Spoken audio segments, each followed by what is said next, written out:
गर्न सक्ने व्यवहार गर्न सक्ने क्षमतालाई चेतना भनिन्छ। नेता हामीलाई चाहिँदैन। 21औं शताब्दीको नेपालीलाई नेता चाहिन्छ चाहिँदैन। हाम्रो दुईटा आँखा छ कि छैन?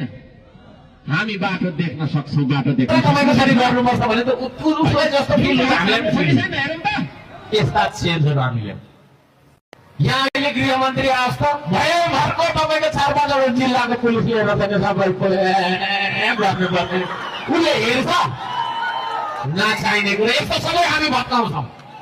पर्दैन नमस्कार गर्नु नेपाली जनतालाई गर्ने हो सुरक्षा।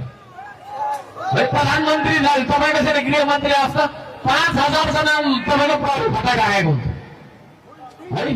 तर अहिले माङ्सेबुङमा हेरौँ भने त्यहाँ होइन ऊ माथि पञ्चमी कता चाहिँ गयो भने त्यहाँ छैन है।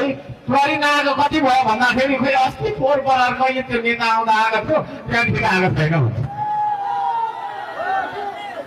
बोर्डरमा छैन सेना छैन हामी बोर्डरमा सेना राखिदिन्छौँ है। हाम्रो एजेन्डामै छ सेना के को ट्यारेकमा बस्छ बोर्डरमा बस्नु पर्दैन।